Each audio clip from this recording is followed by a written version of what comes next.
As with the original series, various comic book storylines were adapted for the revival.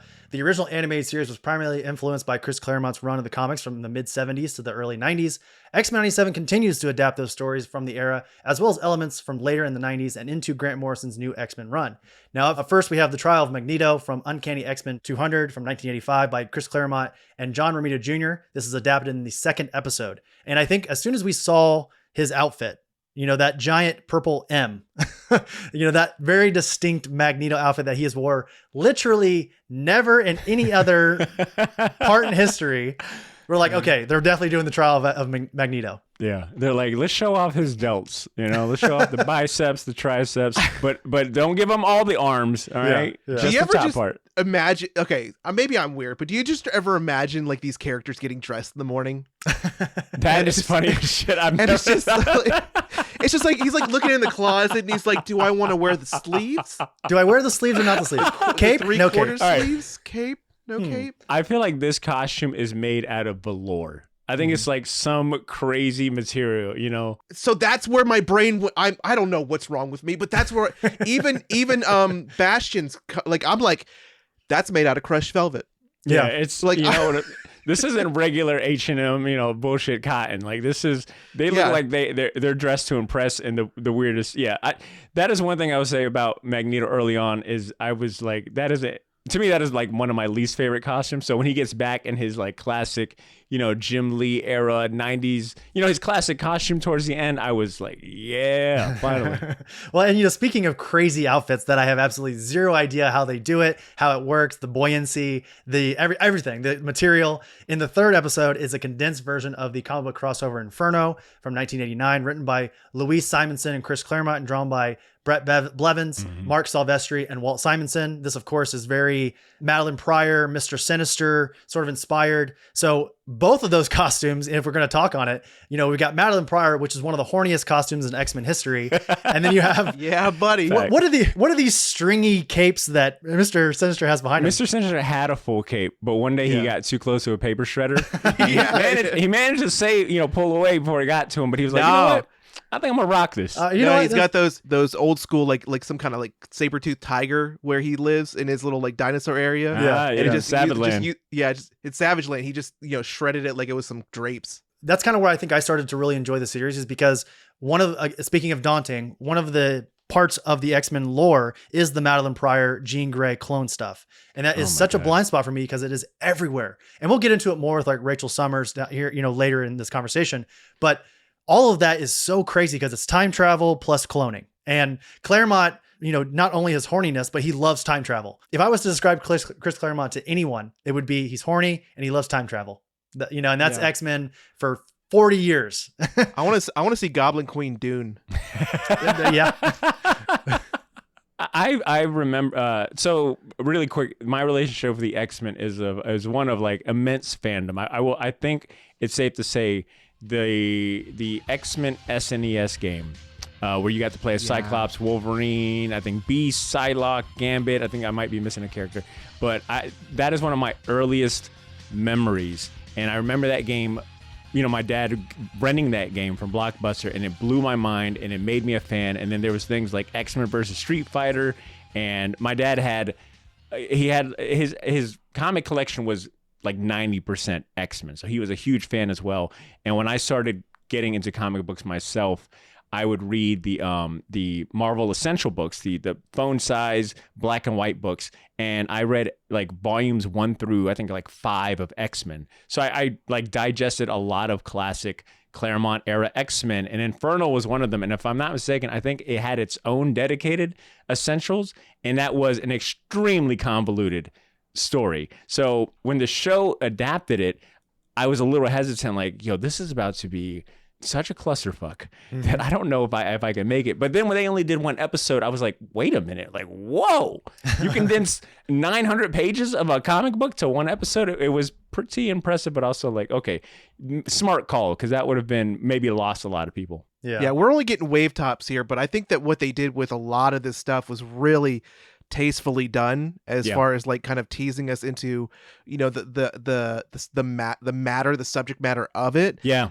And it kind of, this is a really good gateway for them to, what they need to do, in my opinion, this is what they need to do. Once everybody's had a chance to release it or to watch it all, they need to go back and they need to do do you remember pop-up video? Mm-hmm. Yeah. Pop-up video. So they need to do like a pop-up video That'd be version of this season, and then obviously when they do the next one, and then in every episode, like whatever is a reference, they do like a pop-up, like this is a reference in Inferno. This is a That is reference. such a great idea. That's I'm a great surprised idea. that Yeah. you know what, Amazon, going on a tangent here, but just to bring it back to that Nicolas Cage, I noticed that that's going to be on Amazon Prime, and Amazon Prime has that feature where if you pause it, it'll tell you, hey, here's all the actors in this scene right now, and then I think there's sub menus to tell you what else they've been in.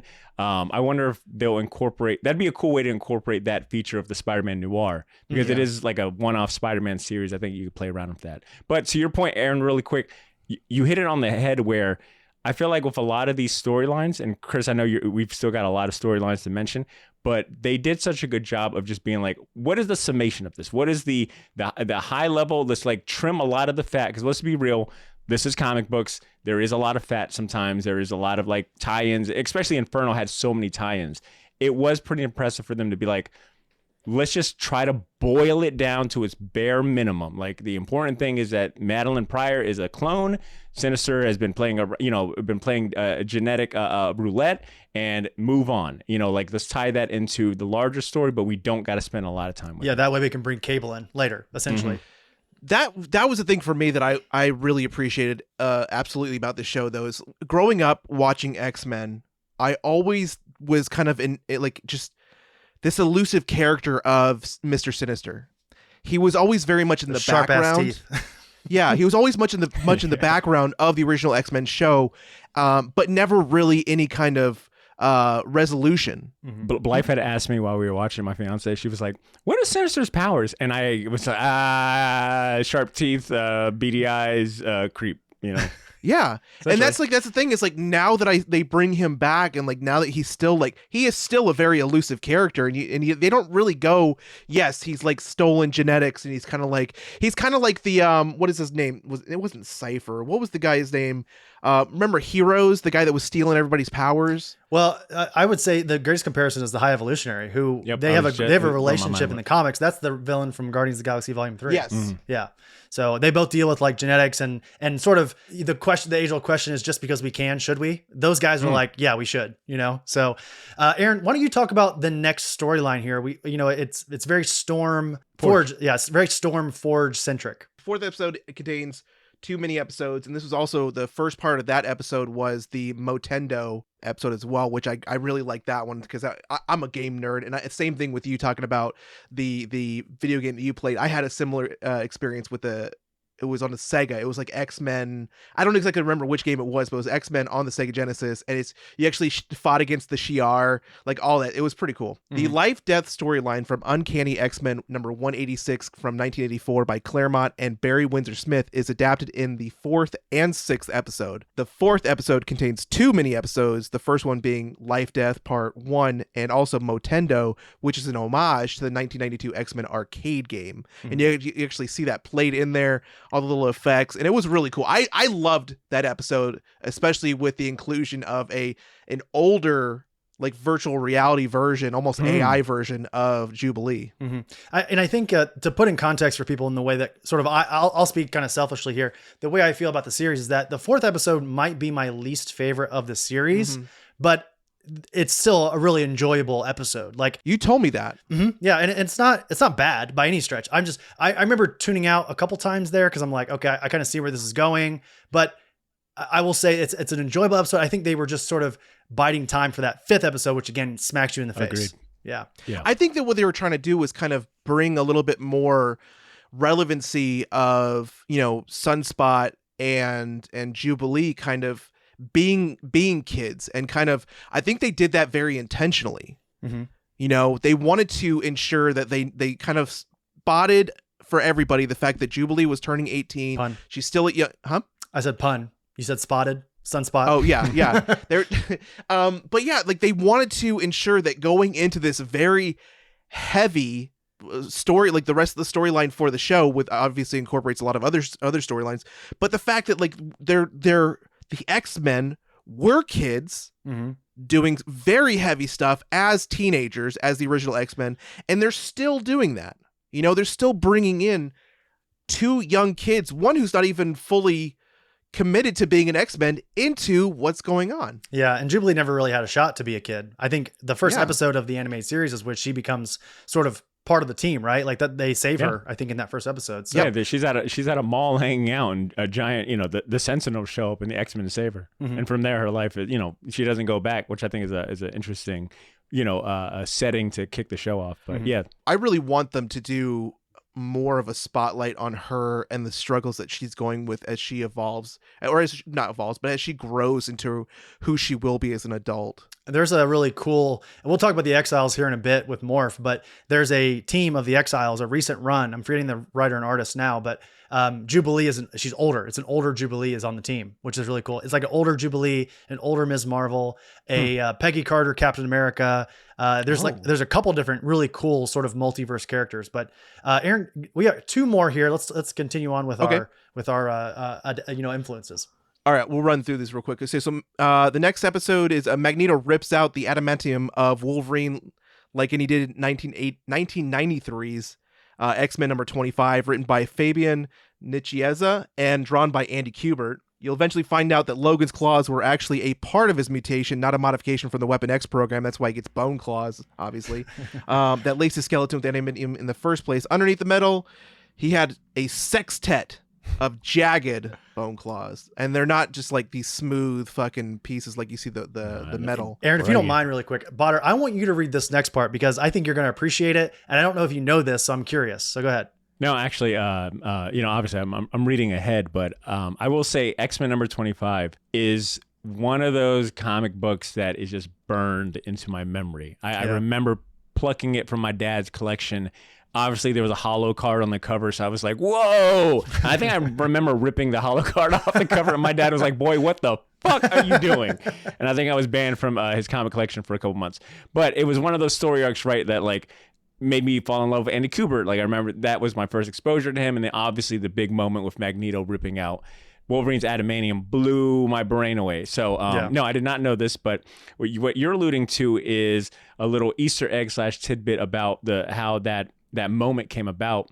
And during the 1992 X-Writers Conference for the big X-Men crossover, Fatal Attractions, Peter David, who is a highly regarded writer, he's well known for his Hulk run, but also his writing period across Marvel books like X-Factor back in the day.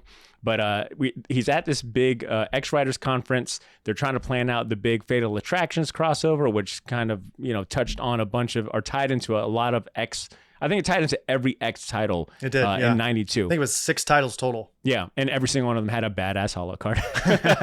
that Badr at one point ripped off his dad's comic. I collected all 6. Yeah. So Dad, look at my cards. Where did you get those from? Oh, shit! Collector value gone. All right. Yeah. But anyway, so Peter David's at this conference, and he's frustrated over the lack of actual X Factor characters in X Factor number 85, which I had to look up just to be reminded. But X Factor 85 shows a cover of Cable, Bishop, and Wolverine on the cover. So none of the X Factor characters that were prevalent in the book at the time that Peter David is writing. Yep. So he makes a joke that, well, maybe, and I think it was just a throwaway joke, that maybe Magneto should just pull Wolverine's adamantium skeleton out of his body. And he thought it was a joke, but no one laughed. And Fabian, I can never say his name right, Nicieza? I apologize. I know I slaughtered that. But Fabian hears it, and he doesn't laugh. And he has a quote that he says is, "None of us laughed because we thought it was a great idea." And obviously, that became the iconic X-Men number 25. Yeah, insane. Brutal. And fun fact, since we're on the topic of video games, do you remember how cool it was when you played Marvel vs. Capcom 2 for the first time? And there was Bone Claw Wolverine and regular adamantium? Yep. Yeah. What that game did for X-Men, I think, or what X-Men did for that game, I don't know which one it is, but when I think of like 90s video games, one of the first games I think of is Marvel vs. Capcom. That is exactly why I wore the shirt today. I still go to arcades and play Marvel vs. Capcom 2 just to rule that machine and play the entire thing through. I will never put in more than $1, and I will hit the scoreboard every time. I literally kicked my brother's ass after I left the C2E2. We found a little arcade, and they had it, and I was like, Ellis, come on. Let's do it one time for our childhood, and obviously went take Wolverine. You for a ride. I used to be the guy that would take my Dreamcast to school during lunch. Ballsy. We had a TV in our in one of our classrooms, and during lunch, our teacher would let us hang out in there. I would bring my Dreamcast with Marvel vs. Capcom 2, and I would challenge people for money. If I was in your school, you'd be the coolest kid alive in my eyes. Can I also add one more Easter egg? Episode, was that 4? No, I might be getting too ahead of. No, I'm not ahead of myself. On the topic of that episode, which was episode. Was that episode 9 that Wolverine gets his adamantium ripped out? Yep. That is also, I think, one episode prior, episode 7, where the X-Men suit up and they're, like Wolverine gets into his brown and tan costume, Cyclops gets into his, I don't know, his swimsuit guy. I don't know. It's got like the weird bald cap thing. But when they get into that costume or that episode, that is also, I believe, a callback not only to the video game, but in a roundabout way. That X-Men arcade game, which they reference in the Motendo episode, is also influenced or came from the pilot episode of an abandoned X-Men animated cartoon well before the 90s one that we all know and love called Pride of the X-Men. And that was meant to be like a pilot episode. The animation was sleek. I think it was done by like a Japanese animation company, but it just didn't hit the same way. And then later it would be revived into the X-Men cartoon that we know and love. But I remember playing the hell out of that VHS because it was, Colossus was in it. Wolverine had an Australian accent, and it looked just like the arcade game. So I think that's a worthy mention here too. I think that's the same episode where where Scott puts on the old school Cyclops costume and tosses the suit, his old or newer suit, to Cable, and he goes, "What'd you expect? Black leather?" Which is a callback to the I want to say the first X-Men movie. You actually go outside in these things? What would you prefer? Yellow spandex? That was a cool. That's a good one, Aaron. Yeah. Speaking of Marvel vs. Capcom, while we're on the topic, really quick, one of my favorite moments of the entire series is when Cyclops uses his hyper move in the last episode against Bastion. Optic blast. Yeah, optic blast. Hit him with that full cannon. Chris, I know your pain. I finally get it now. Yeah. Because I know you've got this beautiful outline and details, and me and Aaron are over here taking like left turns and right turns, and you're like, guys, just follow straight ahead. Listen, I'm used to it at this point. I'm used to it. I finally get what happens when I am hosting my show and Ed or Cesar are derailing it. But thank you. I guess I'm saying thank you for letting me play co-host today. Well, our last Aaron's gonna bring us back on track because go ahead, Aaron. Get us back on track. See, this is what Chris wants me to do. Yeah, I'm willing it into his brain right now. Yes. I'm like existence, like Professor X. Shut up, Chris. Shut your mouth. Shut that Come whore on, mouth. stupid. The existence of the Magneto protocols, which was revealed in the 9th episode, is first referenced during the aforementioned 1993 Fatal Attraction, which we've been talking about ad nauseum event storyline. These protocols were a series of measures devised by Professor X, working in conjunction with S.H.I.E.L.D., offering a series of countermeasures to stop Magneto in the event of his going too far. Mm-hmm. Aaron, I'm going to let you keep talking because we have the cast and it's a long one. So get ready. And I will say, just kind of before we get into it, there's a specific name on here that I know you're going to be excited to hear once you see it. Ray Chase is Scott Summers, a.k.a. Cyclops. Optic Blast. Matthew Watterson as Eric Magnus Lencher, Magneto. Ross Marquand as Professor Charles Xavier. Jennifer Hale, there it is, who's a good friend of the show. Good friend of the show. As Jean Grey. Lenore Zan as Rogue. Allison Seeley Smith as Aurora Monroe. That's a lot of Monroe. Can't feel the breeze. Iconic, man. Classic line. Can't feel the breeze. Cal Dodd as Logan Wolverine. J.P. Karliak as Morph. George Booza as Dr. Henry Hank McCoy Beast. AJ Lacascio as Remy LeBeau Gambit. Holly Cho as Jubilee. Isaac Robinson Smith as Bishop. Adrian Hugh as Huff as Kurt Wagner, Nightcrawler. Guy Agostini as Robert DaCosta, Sunspot. Christopher Britton as Nathaniel Essex, Dr. Nathaniel Essex, Mr. Sinister. Gil Birmingham as Forge. Chris Potter, who voiced Gambit in the original series, as Nathan Summers Cable. I love that Mr. Sinister got a downgrade in his title when he became Mr. Sinister. He was a doctor and then became Mr. He's not Dr. Sinister anymore. No, sorry. My father's a doctor. I'm Mr. Chris, I see you've got a note here, and if you don't mind me mentioning this one here, but I was so excited to see Ross Marquand, his name on this, because he is a name that, unless you are looking at IMDb's and who voices who in certain cartoons, he's gotten around, not just behind the scenes and for animated shows, but also like live action stuff. Like this, Ross Marquand, and hopefully I'm saying that right, has portrayed the Red Skull in Avengers Infinity War. And he voiced Ultron in the What If animated series. He's also the voice of Immortal in Invincible. He plays Aaron in The Walking Dead. Like, my man gets around. Yeah, it was cool to see that because I didn't know that while watching the series. But you're absolutely right. Like, he was a great inclusion here for this. And we only get a little bit of Professor X there at the tail end. In the last like couple episodes, but I'm sure we'll see a lot more of him in season 2. So.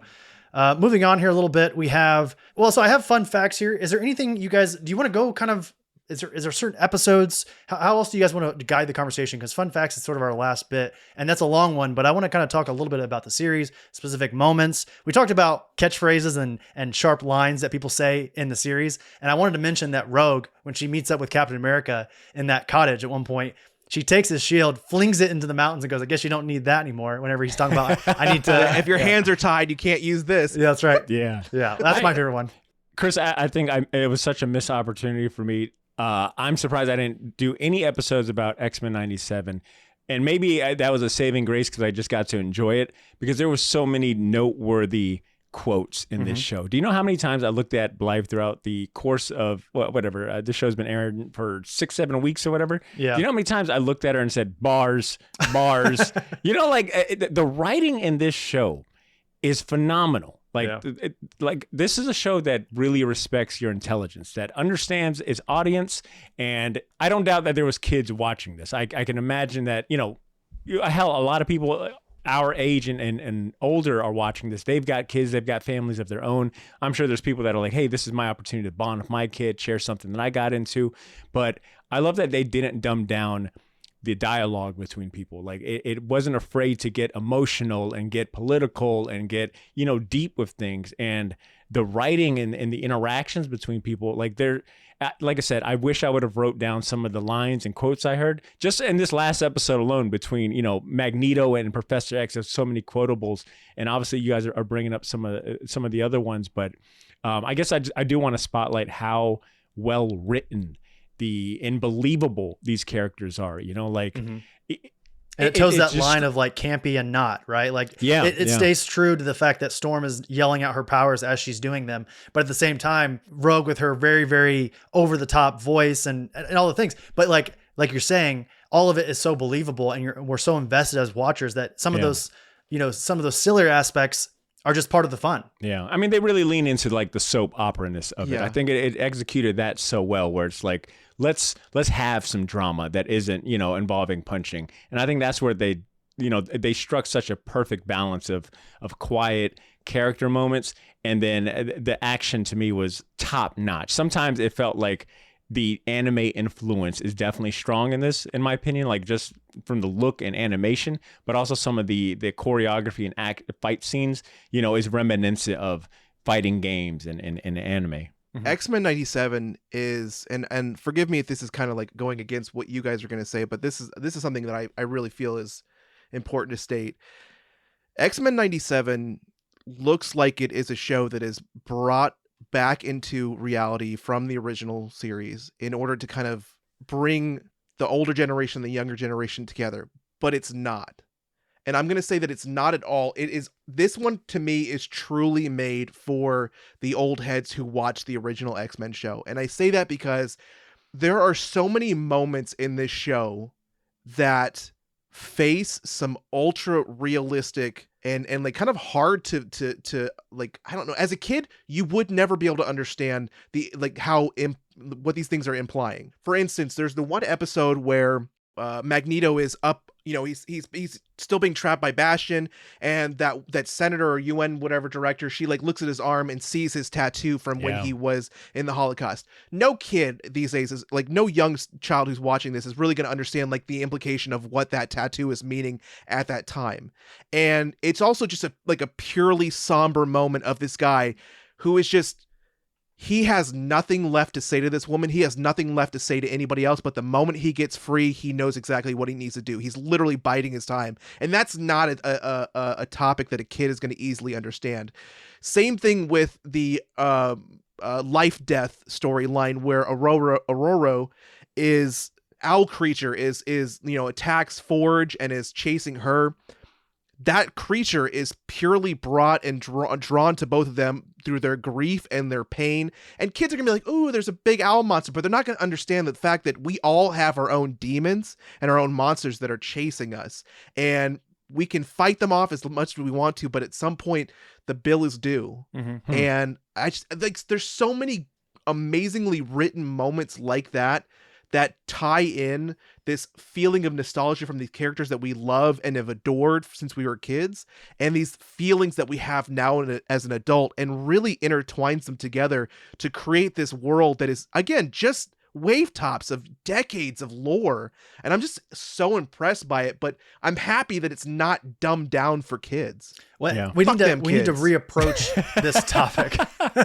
We need to, I think it's such a silly thought that when we talk about like how we approach children's television or topics, adult themes for kids are smart. We need to stop pretending that they don't have all of violence and horror in their pocket right now, because they do. So the least we can do is take important topics that they should be learning about in a sort of safe and healthy environment and put it in shit like this. Like, where else are kids going to learn about relying on other, you know, their family and their friends? What makes us different doesn't necessarily make us adversaries. You know, all the important topics that this show sort of highlights. I'll say this, and Badr, you kind of talked about it a moment ago. In terms of what I think is appropriate for kids, is that I don't know if there is anything anymore. And the fact that they made this for people like us who grew up with X-Men, for like the millennial and up generation, maybe the older Gen Z, and up, the kids are gonna get along regardless. Like they're gonna see that we're enjoying it. They're gonna see it in their popular culture. They're gonna see it online, and they're gonna be exposed to it in some way. Yeah. But yeah, to pretend that like we need to like kitty this down for some reason, like that's been and not to deviate too much, we don't have to talk about this very much, but Aaron, that was my main complaint when we talked about Ghostbusters Frozen Empire. The Ghostbusters franchise has sort of slowly deviate into all ages, kid friendly bullshit. It bothers me because what's great about the Ghostbusters is that it's these, you know, 4 lumpy, sort of just down their luck, no filter New Yorkers out there fighting ghosts, you know, like as I become a naturalized New Yorker, I am appreciating that viewpoint even more. I'll tell you, that's the interesting thing. And I'll get back to one of my other points. That's the interesting thing about living in New York and the pride that you feel from just being a part of this city. There's that scene where Spider-Man's holding the basket of people from the bridge. That's in the first one. And like, is it the first one? Yeah. Okay. And like the Green Goblin's like trying to like kill him while he's holding these people, and the people on the bridge. Hey, leave him alone. Hey, you mess with one of us, you mess with all of us. You know, like I almost teared up the last time I saw that because I'm like, fuck yeah. One of the most beautiful things that I think is overlooked in this show is the openness in emotions and how willing everybody is to share how they truly feel with each other.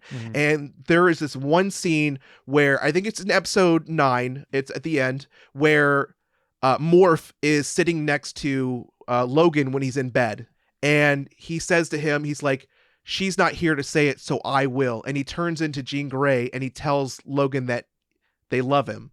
And I feel like that was not just Jean Grey or Morph trying to be like helping him and being comforting. I feel like that love came from Morph. Oh yeah, 100%. Yeah, that was Morph trying to like play to the idea that like he has affection for him, You know? Exactly. And we already know that because there's that scene where he's like walking into the shower, and obviously, you know, I felt like there is some okayness there, especially from Logan. Logan's old enough to have dipped his Yeah. his There's no way that Logan's not at least bi at the very least. Yeah. I ship that right there, okay? Yeah, like- But what I'm saying is, like, that's another level of this show that was very beautifully done, but also very much overlooked, was the amount of emotional openness that every character had in this. Even Magneto, they were so willing to talk about what they truly felt, and because they know that, like, they're so held back by just being mutants that they can't even hide their emotions. Yeah. Damn, I'm trying my best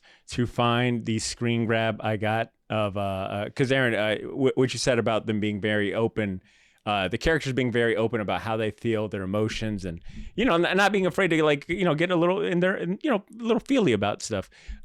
The sisterhood between Jean Grey and Storm, you know, and this is coming, you know, from a hetero male perspective.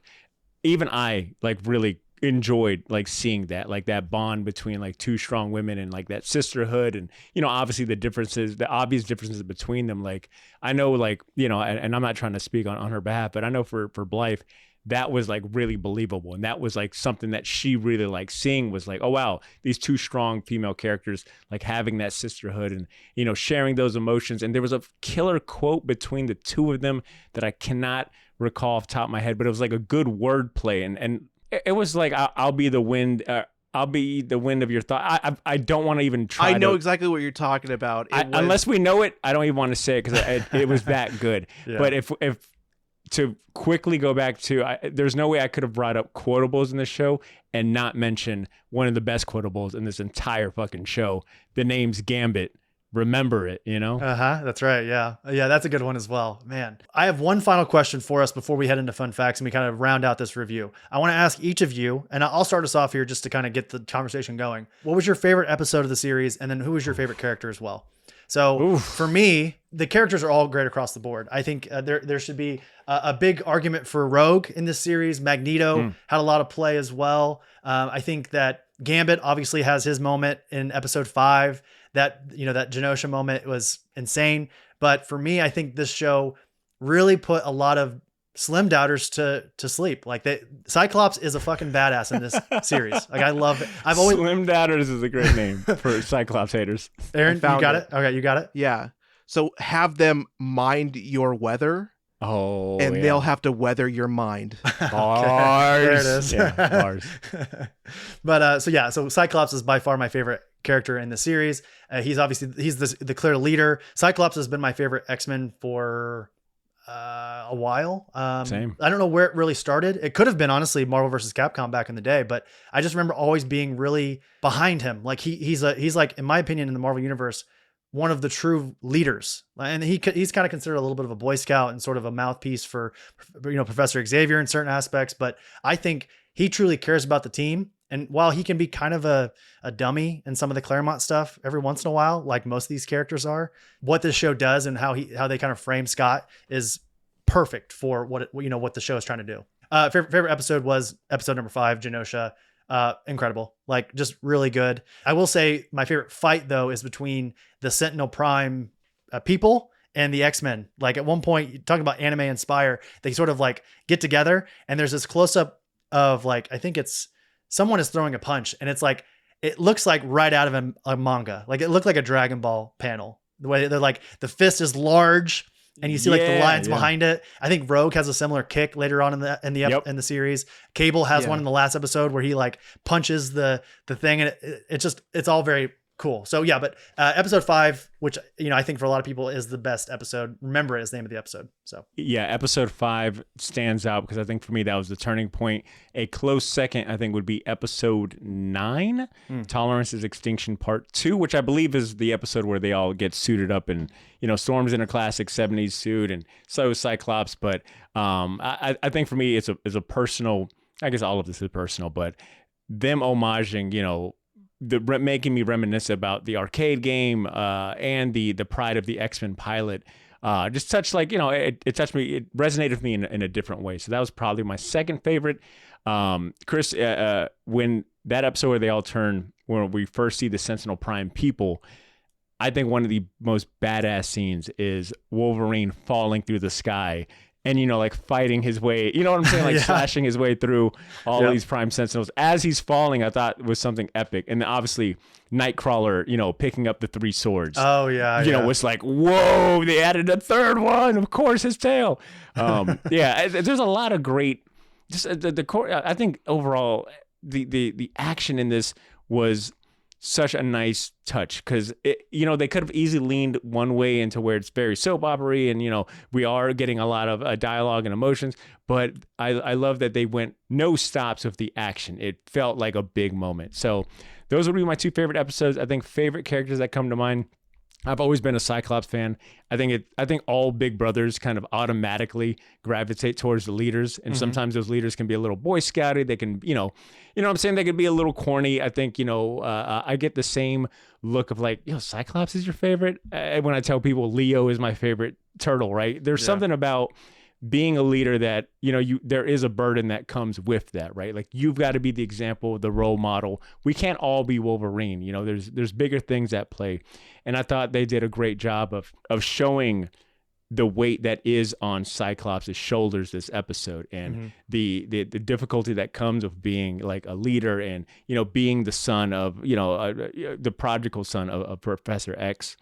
So I'd say, and not only that, but Cyclops had a lot of badass moments, right? Yeah. Like the giant optic blast. That speech he has with Cable at the end, you know, was extremely emotional and heart touching. Like the fact that they slowed things down and he was having a conversation with them at like, you know, whatever. It looked like a restaurant, a diner or something. Yeah. So I'd say Cyclops and... Well, also really quick, when he jumped out of the plane in the first episode and he uses his blast to land. Yeah. And the way he's scooting around the warehouse. Off the rip. Yeah.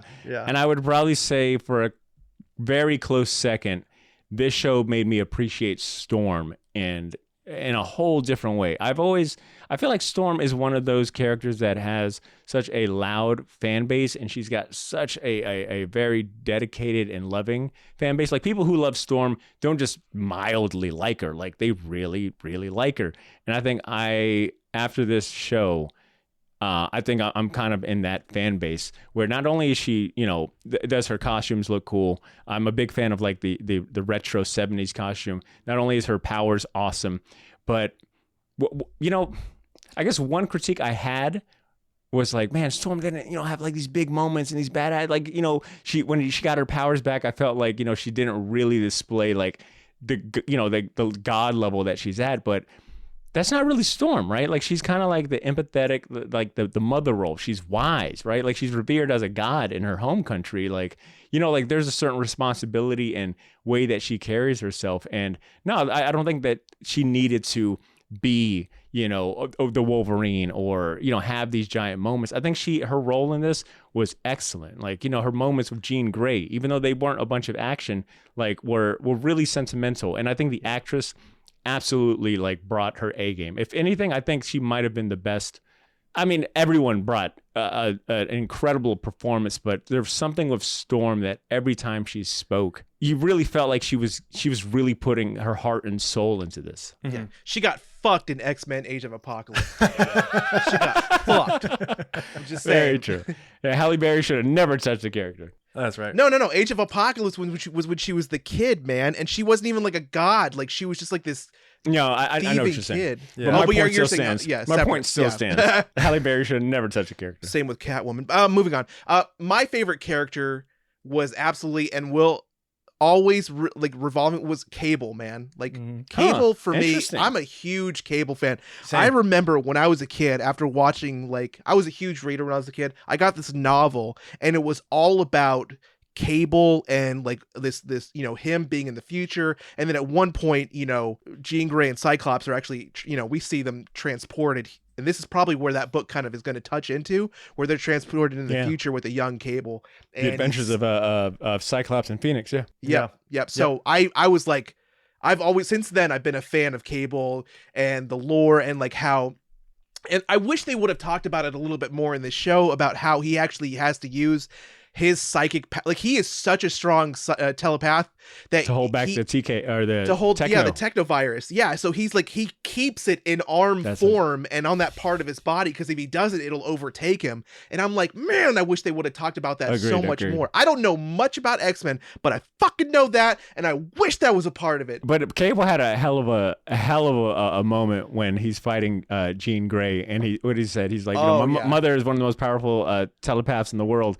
Yeah. Things like that don't tend to skip a generation, and he just fully like Kamehameha, Well, and speaking of people who get their arm ripped off and beaten with it, Cable in this series. Can I finish? Can I finish? Can I finish? Listen, I'm gonna let you finish, but Beyonce had the best album of the year. I gotta say, like I just like you guys. Well, actually, as episode 10, I think episode 10 was my absolute favorite. The last one, yeah. Yeah. Oh, and that mostly is because we see a lot of these characters in that last fight with Bastion. We see a lot of these characters just going off, man. Like they go off on these motherfuckers. Mm-hmm. And like even Jubilee, like she gets that moment where we finally, that's the one thing that we did not get enough of in this series. And I hope we get more of it later on. Like I said, I want to see the growth of her into her powers, into her character.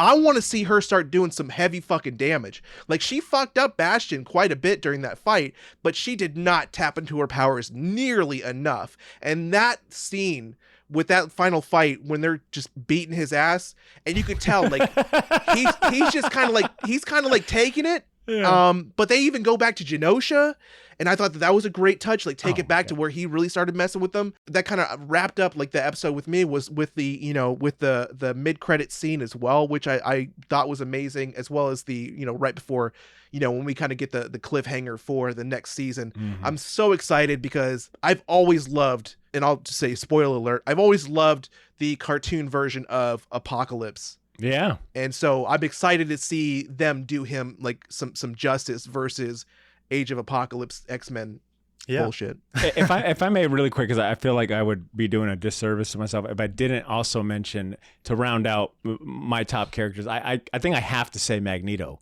Mm-hmm. Because Magneto also was on that same caliber of Storm, where every single scene he was in, he kind of stole the show, whether it be something he said, the emotion.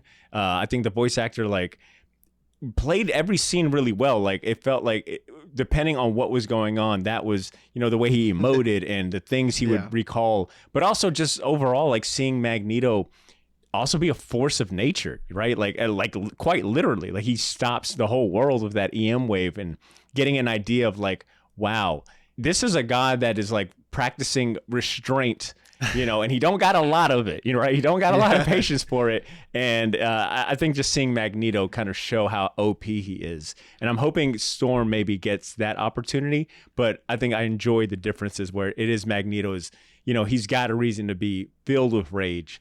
And Storm, like, is kind of like that balance. But Magneto also. That scene where Professor Xavier mind blasts Magneto was insane. Yeah. Like he's just like, he Kamehamehas him with like his fucking brain. And I'm just like, also shout out to old Magnus getting it with Rogue.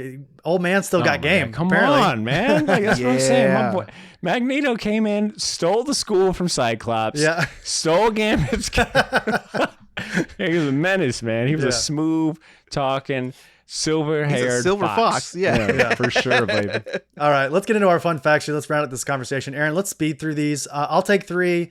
Aaron, you take 3, and then Badr, if you want to take 3, we'll do that. We'll just kind of go down the line. Okay. So, all right. When Cyclops feels lost and he tries to figure out how to lead the X-Men after the passing Professor Xavier, he finds a photo of the original X-Men team in their original comic book uniforms. That includes Scott, Jean Grey's Marvel Girl, Hank McCoy's Beast, Bobby Drake's Iceman, who we don't see in the series at all, I don't think. And also, I don't know if we see Warren Warrington's Angel at any point during the series either. I think we maybe see an Archangel in episode 5 during the Genosha episode, but I don't remember seeing Warren at all. Yo, fuck Professor Xavier, by the way. That dude's a total bitch. Why? Why don't you like Professor X?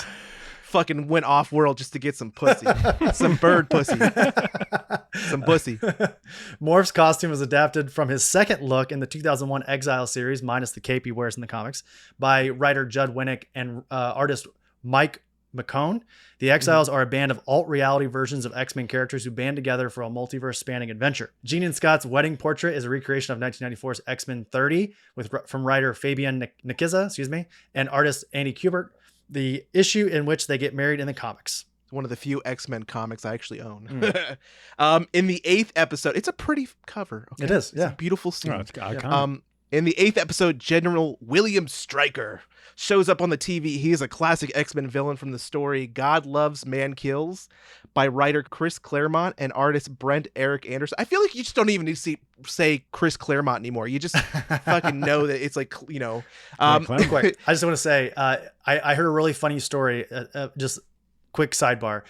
Chris Claremont told this story at one of his mini con visits where he talked about how in the original pitch for God Love Man Kills, the original artist was not supposed to be Eric Anderson. It was actually supposed to be Neil Adams. And Neil Adams dropped out last minute. So it was Eric Anderson who had to fill in for him. So wow. imagine, God Love Man Kills is my favorite X-Men, story of all time. Imagine Neil Adams on that book as well. That would have put it in a whole different tier. I mean, it's already like a top tier book, but if Neil Adams at his prime, that would be crazy. Yep. In the first episode, a Daily Bugle paper can be seen with the headline at the top that reads Hellfire Gala. The Hellfire Gala is a yearly event where mutants come together and celebrate mutant kind with dressing up and a fancy dinner. The story is also written by Eddie Brock, aka Venom, with photos by Peter Parker, which actually we see at one point, we see a cameo of Peter Parker and Mary Jane just watching the TV. Mm-hmm. And Flash. Yeah, and then it was when Genosha happened. And then recognizable mutants in Genosha include WizKid, Leech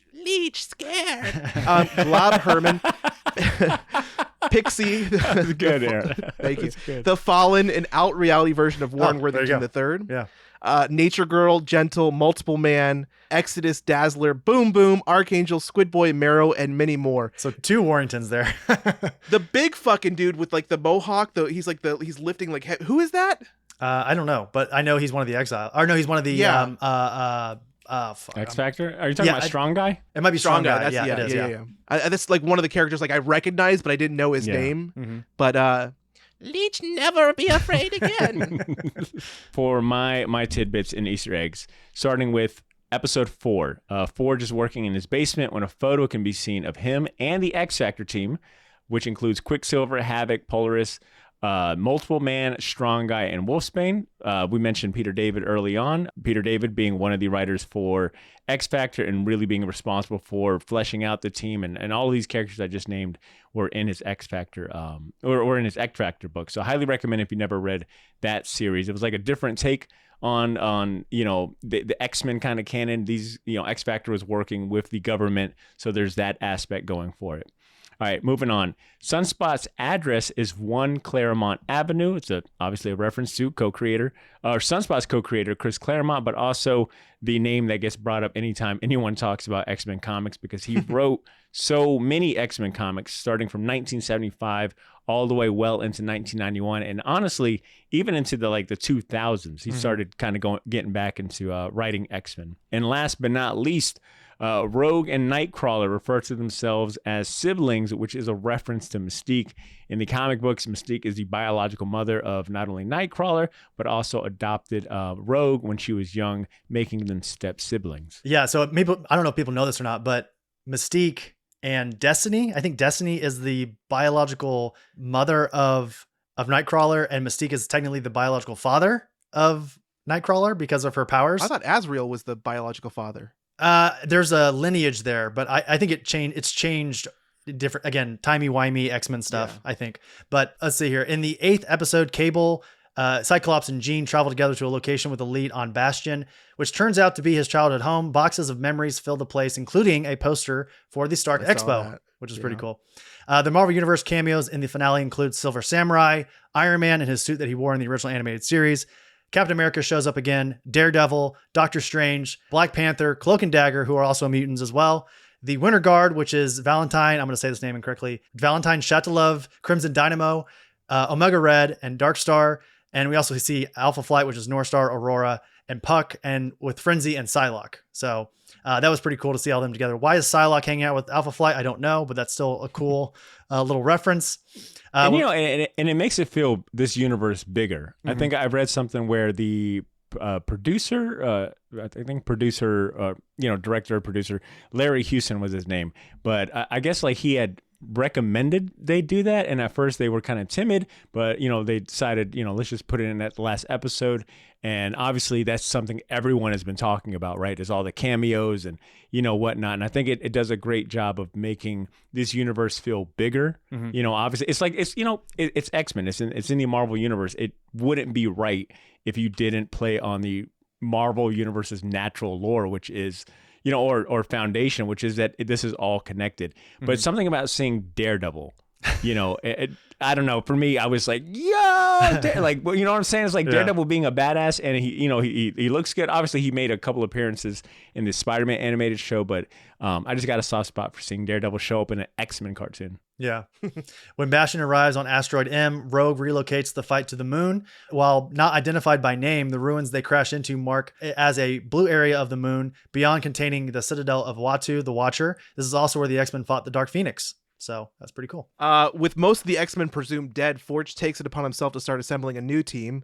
6 months after E-Day, he's assembled a list of mutants that are likely recruits. The poster Forge makes resembles the famous cover of Uncanny X-Men number 141, which started the Days of Future Past storyline. The poster lists Archangel as presumed dead and Cable, Jubilee, and Sunspot as AWOL, or away without leave, in case you don't know that acronym. Hey. It notes that Quicksilver and Scarlet Witch are off-world and Shadowcat, aka Kitty Pryde, is alive but missing. This leaves the only potential recruits as Colossus, Magic, Dust, Iceman, Havoc, Exodus, and Emma Frost. While Xavier and Magneto are trapped in a collective mindscape together, there are many references to Onslaught, the unholy combination of both Professor Xavier and Magneto's consciousness. I have such a soft spot for Onslaught, as convoluted and pure 90s gimmicky. Power creep. That is like a character I grew up with. It was one of those books I pulled from my dad's, collection, and was like, yeah, this is like the coolest. You know what I'm saying? It reeks of just coolness. The design, the concept. He was also the last boss in Marvel vs. Capcom 1. Yeah, it's just peak 90s. Yeah, so I won't lie. I did get a little nerd boner as they're alluding to Onslaught throughout this entire season. From Professor X mind wiping Magneto to Magneto having amnesia and him being inside of his mind, like. It's all accumulating to Onslaught, and I think that's what I'm really excited about, is all the potential, because we got to see them do like these cool remixes to these classic stories, and I think they're going to do and do justice to some of these stories that to a lot of X-Men fans aren't the best material. So I'm excited to see how they remix and approach Onslaught. Magneto in the next season, I want Magneto and Xavier to do like a fusion. Do the fusion dance, and then they turn it on. Slot. Just a fat. It's like a fat version of Magneto. Yeah. I gotta That's say funny. this though before I forget, because I know we got a couple more fun facts, but I gotta ask the question, and this is another fucking thing in the MCU continuity, or just the Marvel continuity, the X-Men continuity. You're telling me we have future fucking time travel, we got aliens, the Shi'ar Empire, we got fucking Professor Xavier going into space, getting his freak on with an alien empress, and we still can't fix his goddamn spine? At least let the man keep the soup. There are certain things in I comics see you what you just mean. I see don't what you touch. You don't give That's Bruce's lore. parents back. You don't fix the thing either. Like you talking about Mr. Fantastic, the smartest man in the universe, can't figure out how to fix his friend. You better believe that he could. Like Charles Xavier can't grow hair or be able to walk. Like there are certain things Oh you my just God. don't touch. I can't believe I'm going to bring this up, but all day on Twitter today, I saw people reposting, seeing. You guys remember that X-Men PlayStation fighting game? And I cannot recall the name of it. I think it might have been called. It wasn't Children of the Atom, but it was an X-Men fighting game. And Professor X was an unlockable character, and they had him in his chair. And he had some killer combos, but just like looking back at it, it's like, why would you guys even throw Professor X into this fighting game and not have him in like his Shi'ar, suit or something like that? So Yeah. It would just be kind of funny if they just threw him without his chair and he just had to like. Oh, come on, Aaron. Seated. All right, the last two tidbits to share. When Jean and Scott are sent forward in time to 3960 AD, they meet a tribe called the Ascani, who are raising the young Nathan Summers in a post-apocalyptic wasteland. This is a nod to the 1994 four-issue miniseries, The Adventures of Cyclops and Phoenix, by writer Scott Lobdell and artist Gene Ha, where a time-displaced Scott Summers and Jean Grey finally get the chance to raise their son under the alias Slim and Red. To further complicate matters, Mother Ascani was eventually revealed to be Rachel Summers, another child of Scott and Jean from a different alternate future. I'm sure that makes sense to everybody. Yep. And last but not least, the team was sent back in time to meet Nsaba Nor, who is Apocalypse. This is how he looked in his original, in his origin comic, which is 1996's Rise of Apocalypse by Terry Kavanagh and Adam Polina. In this series, Egypt is ruled by King Variant Ramutut in 3600 BC, which becomes an important plot point in Apocalypse's origin. Which, if I can use this as a catapult to the ending, like this is how you do an ending for a show, but also set up, you know, the next season, because there are so many story arcs. It isn't just one thing. It's like, okay, you've got Jean and Cyclops time displaced. And I guess that same thing could be said about Magneto, Xavier, and you know, Beast and all of them. They're also time displaced as well. And then you've also got, you know, a proper time where it's Forge and Bishop having to reassemble the X-Men. And then there's the Apocalypse and Gambit, you know, teaser at the end. You know what I'm saying? It's like so much thrown at you, and only in the X-Men do you have an embarrassment of riches of stories to tell. And a little bit, a part of me is a little trepid about, okay, this is going to be a lot to juggle and all these storylines to try to make cohesive. But I think I guess my confidence and faith is kind of high after this season. You know, it could easily go downhill from here, but my faith you is can't doubt high. that they have the right approach to do it. Mm-hmm. But you know what? I say that my confidence is high after the season, but there is that thing in the back of my head where it's like, well, how much of this was DeMeo orchestrating this and keeping it together? Like, that is the part where I'm like, yo, they got to get this shit fixed. I'm not saying that he was the only guy that wrote. I mean, obviously, like, if you look at the credits, like, certain episodes he did not write. You know, there's other writers involved, and I'm not saying that they can't step up and make a great product, but Well, they already got season 2 done, so we're good for season 2 at least. yeah, okay, all right. Well, that's good. Season 3 is when we need to start worrying, I think. So we got a couple of years, fair, hopefully. All right, thank you, Chris. Thank you. I feel a lot better now. Alrighty, we've talked about this show at nauseum. Clearly, we all liked it, but let's do our final thoughts here. Aaron, I'm going to pass the baton off to you. What are your final thoughts on X-Men 97 season 1? Phenomenal job. Again, I take back the doubt that I had watching the first episode, because I understand, like I said, it was a good transitional point from childhood to adult show, and that understanding that we all brought with us into a new generation of watching this. Again, very well done. As somebody who, just like you, Chris, who knows very little about the X-Men universe, they did everything very well to where I wasn't lost, and I enjoyed it all, and I'm really excited for the next season. Mm-hmm. Badr, how about you? Yeah, I'm going to keep this brief because I feel like if you don't understand what, you know, if you didn't get my final thoughts out of all of this, then I don't know what to say. But I will keep it brief and say that I will give this 4 out of 5 David A. Wieners. Weiner. I think Weiners, sorry, Weiners. Trust me, that's why he's named Weiners. after our rating system, because that's what we thought initially. Yeah, I think the only things that go against it is that I think the pacing in the beginning was a little sluggish, and it took a while to finally like kind of get the bigger picture. Obviously, that could have just, I mean, this is my personal rating, so whatever. So for me, yeah, I think that the pacing in the beginning was a little sluggish, and there are things that, if I'm being real, I could have done without maybe the Mojo episode to focus maybe on, in Aaron's point, like maybe someone like Cable or, you know, another character that didn't get as much spotlight, but that's maybe being a little selfish. The show is damn near perfect, but I'm a little hesitant to call it perfect, if I'm being honest. But a 4 out of 5 is strong as hell, so 4 out of 5. I'm going to give it a 3.5, by the way. Okay, 3.5. Okay. Okay. Now I don't feel bad at all. 4, yeah, all day. That's an A+. I'll tell you guys, in the history of the Oblivion Bar podcast, I've only given one thing 5 stars, and that was Top Gun Maverick.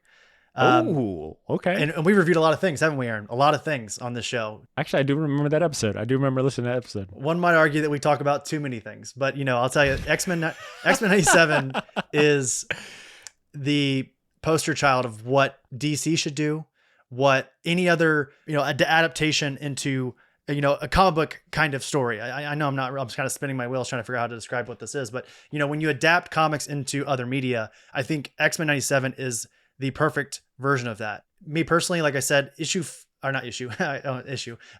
episode 4 was kind of slower, but I still enjoyed it. Like I said, it was my least favorite, but it was not bad by any stretch. And what I think, what we're able to learn from these characters just in a short 10 episodes is pretty incredible. I think a lot of people had some reservations about the way it looked initially, but I think those were put to bed pretty quickly. The moment that you saw Scott falling from the earth and uses his concussion blast to land safely, I was like, okay, we're in good hands here, you know?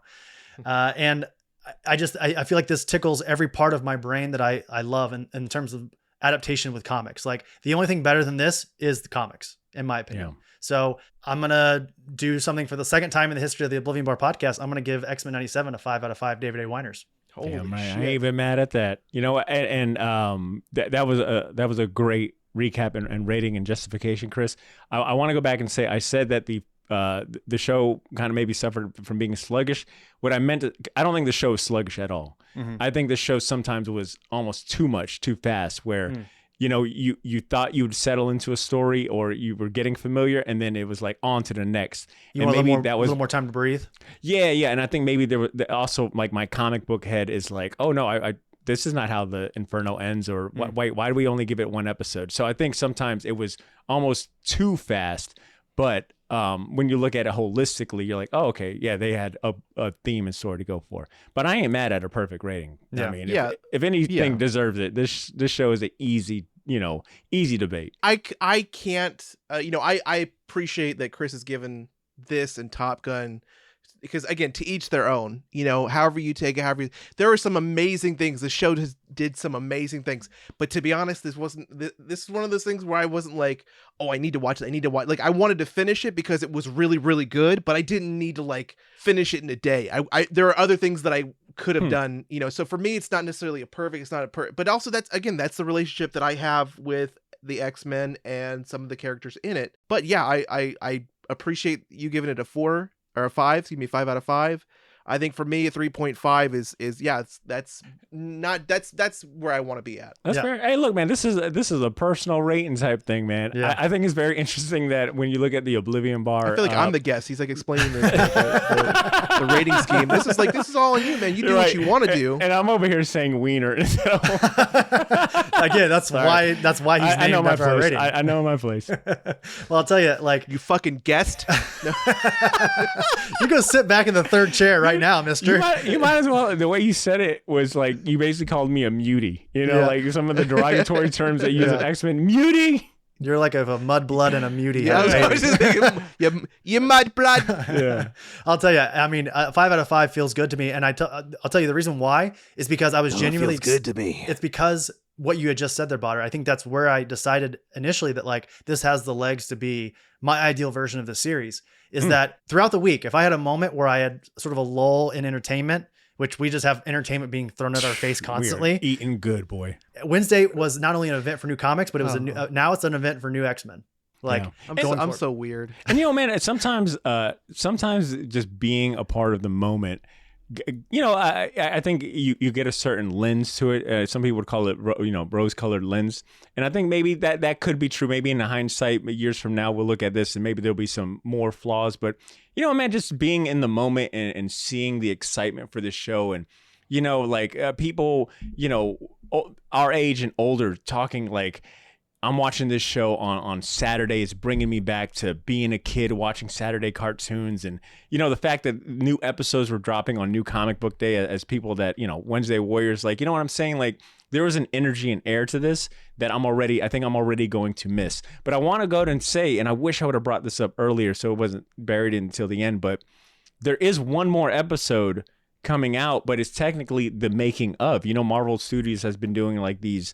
the assembled episodes? The assembled episodes. And I was so happy to learn that they're not skipping that for this, you know, even though it's an animated, I guess they did it for What If, but they're doing like a behind the scenes documentary type thing for this. And I think that's nice. That's a nice send off to like have a chance to appreciate, you know, what went into making this. Cause I think this story is fascinating too. Like the fact that they resurrected this, they brought in the OG creators and all that. So I think honoring that is important too. If they don't talk about why Bo DeMeo is so obsessed with OnlyFans during that simple Yo. episode, then what are we doing here? Like, I need to know what's It's gonna going be on. just like B-roll of him just. Oh staring my at god. If there's a scene at some point in the series where you just see him scrolling and like has Oh that my 1,000-yard God. stare, we know what he's looking at. We know what he's exactly. looking He's jacking at. off in the corner. We're like, oh, okay, I guess you got to get fired. All right, everybody, that'll do it for our review of Yeah. X-Men 97. Let's get into my favorite segment here on the Oblivion Bar podcast, Aaron's Arcade.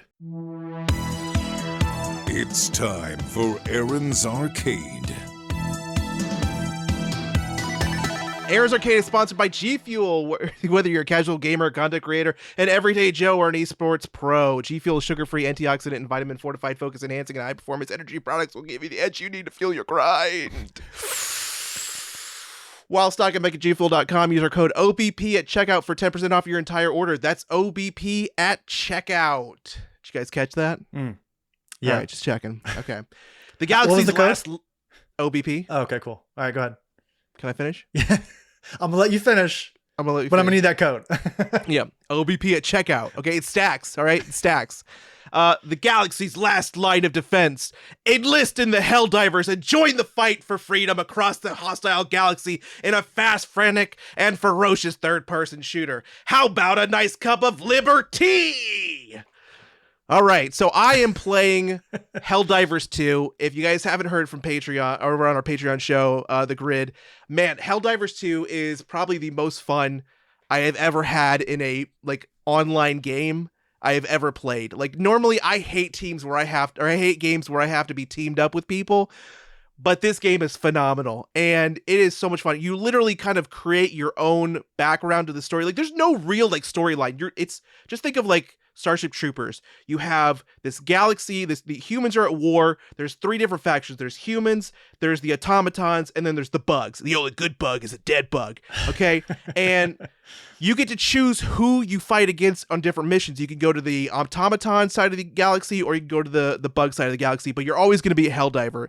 You drop into the planet with your basic loadout. You get to change and customize your stratagems, which are these codes that you put in, kind of up, down, left, right, left, right, down, and then you throw this little orb, and then you get this what do you call it, like a supply drop from space, where it's whatever you're calling it. Sometimes it's literally just boom, it just lands in front of you.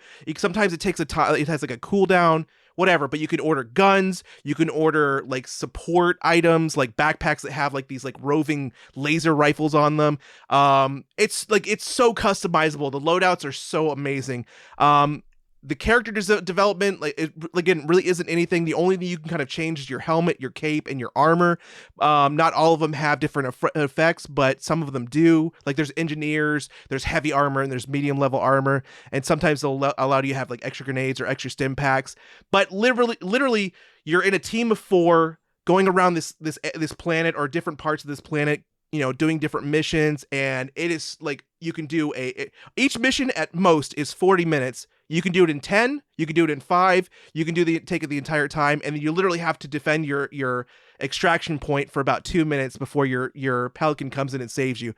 So much fucking fun. I have been obsessed with this game since I first loaded it up. Okay, so again, there's barely a story. You kind of make it up as you go. The community has such an involvement. The Airhead Studios, who created it, issued last weekend, the entire community had to destroy 2 billion automaton robots. Unfortunately, the community, if they did destroy all 2 billion, they would have unlocked a special new weapon, but they didn't. They only got 78% of the way there, so they failed it. So yeah, it was crazy, but it's so fun because they're literally issuing this kill order to the entire player base of this game, and it's just, you all have to work as this entire army, and it's so much fun. I love the game, so I highly recommend it. If I'm going to give anything a 5 out of 5, I'm going to get Helldivers 2 a 5 out of 5 David A. Weiners on the game scale. So fuck that, Chris. Fuck your 5 out of 5. Okay? How about a nice cup of liberty? You know what I'm saying? This game is so much fun. Go check it out. Again, you guys can check me out. Actually, I shouldn't say that anymore because I don't really stream anymore. But you can go to your Twitch channel. I just won't be streaming there. Yeah, I just won't stream it there. Yeah. Go play Helldivers 2. Can they add you as a friend online? Yeah. So you can find me my Steam code or whatever. I'll put it on my social media, but I'm at Better Actions on Twitter, at Better Actions on at Better Actions TTV on Instagram. I'll put my friend code on there, my Steam code. People can add me. We can go on some missions and fucking, Kill some spread some bugs. democracy. Spread some controlled democracy, man. It's fucking awesome. All right. Let's go to my favorite part of the show. A good dear friend of mine, Chris's Corner. It's time for Chris's Corner.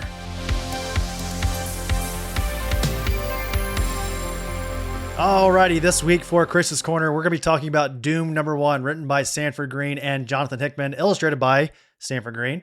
And in the near future, Doom alone must save the Marvel Universe. Legendary creators Jonathan Hickman and Sanford Greene send Dr. Doom on a journey unlike he has ever undertaken before. With Valeria Richard by his side, Doom goes on a quest to harness more power than any human has ever wielded before in order to stop Galactus from bringing about the death of the universe.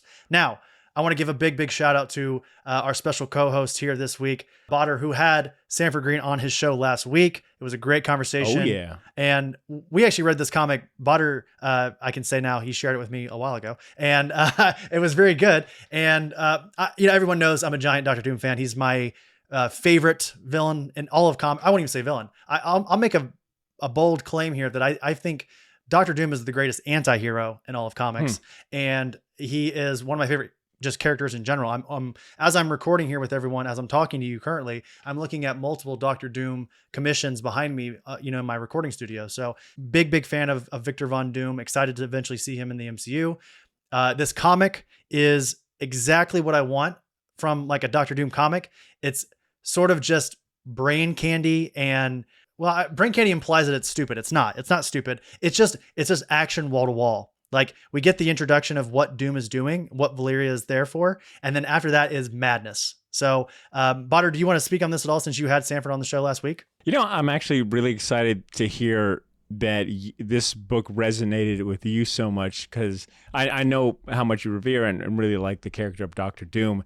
Because Dr. Doom fans are sort of like Storm fans. Like, there isn't no middle ground. Like, you really either really like Dr. Doom or you don't really know how to feel about him.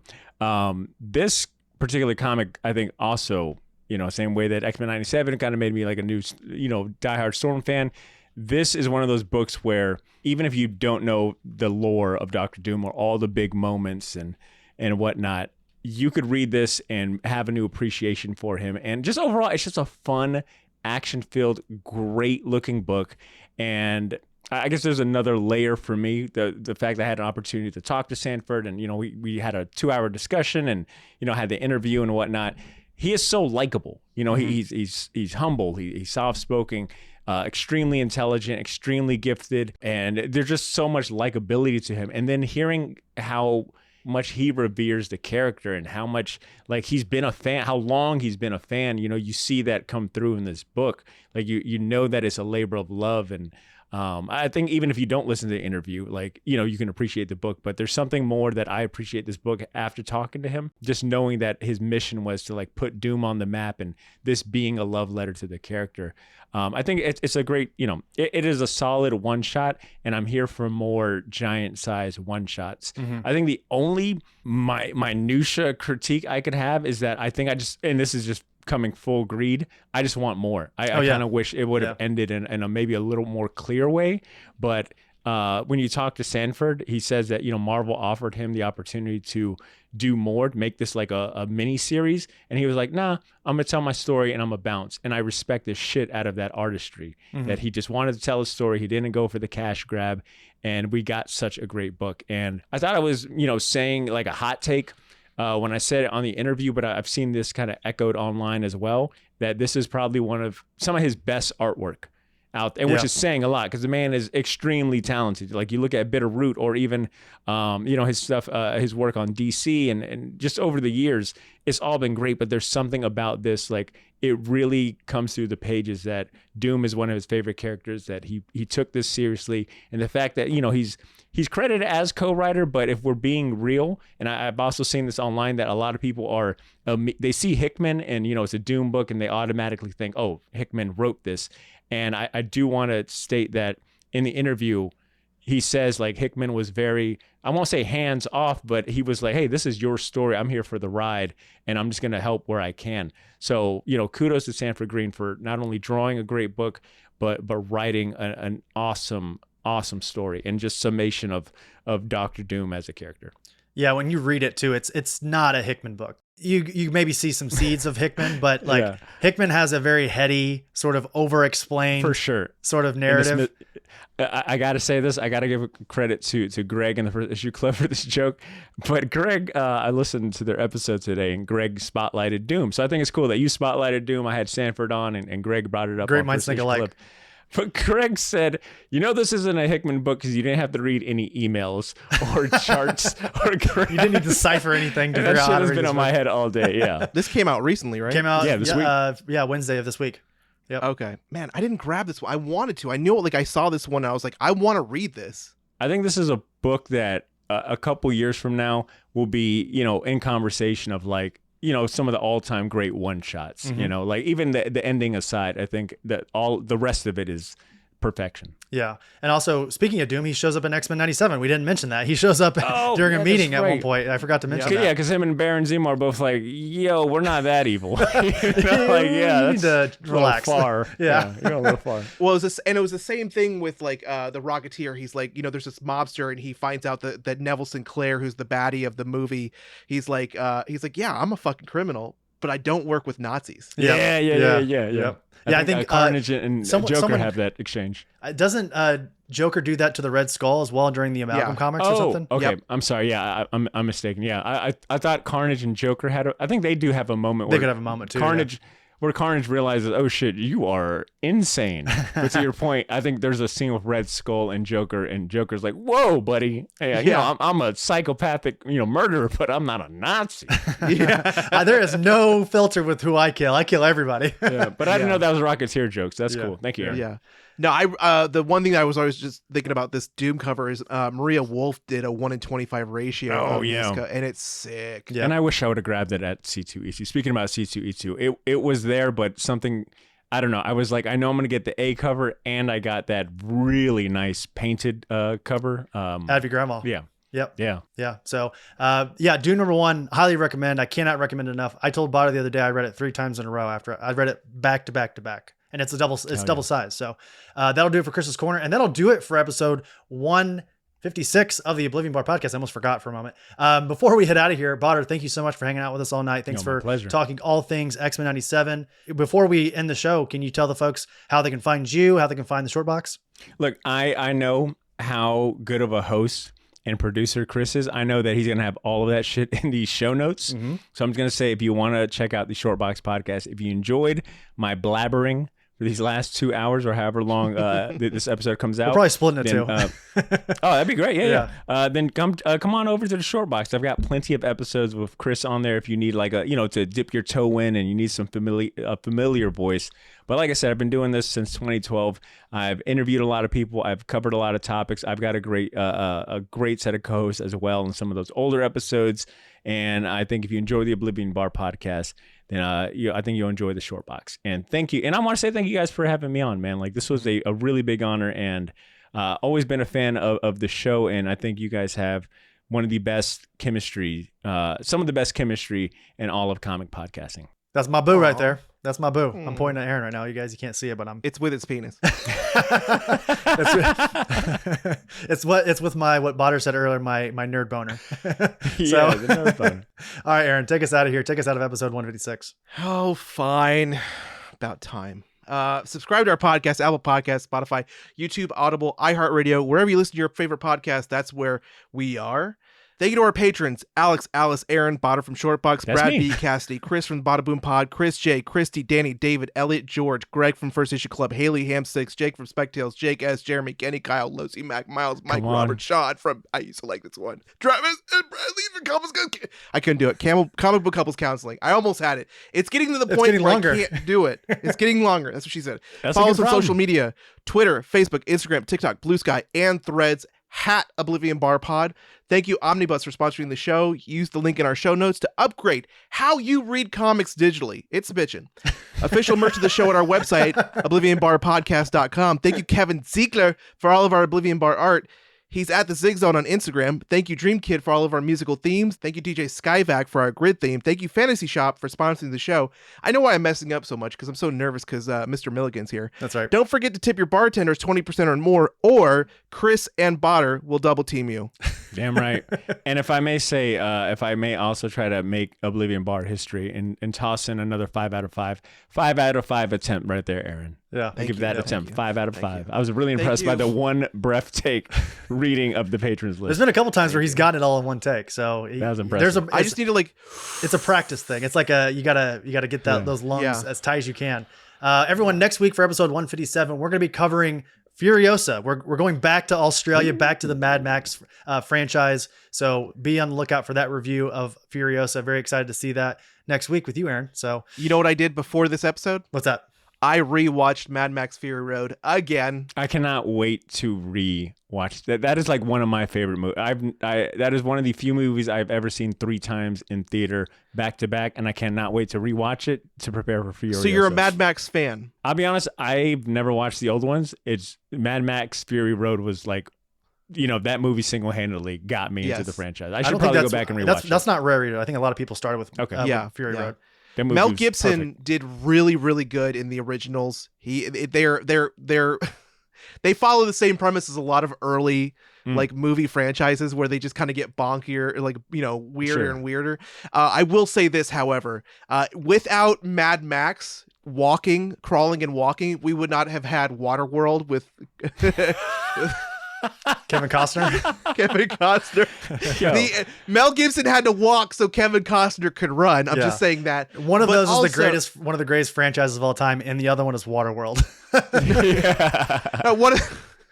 One of them is an amazing attempt at being a great franchise, and the other one is starred by an anti-Semitic asshole. Oh, that's Yeah, you're not wrong there. But I will say this: if you love Mad Max Fury Road, you will love the fact that if you go back and watch it, there is a lot of lore that follows the evolution of the Mad Max series. There's a lot of lore that goes into it, and how who we think is Max may not actually be Max. Ooh, okay. Now you All piqued right. my interest. Thank you, Aaron. Well, we will talk So- about that next week on Yes. episode 157. So make sure you guys come back for that. But until then, from Aaron and I and Badr, thank you so much for listening to the Oblivion Bar podcast. We will see you all next week for episode 157.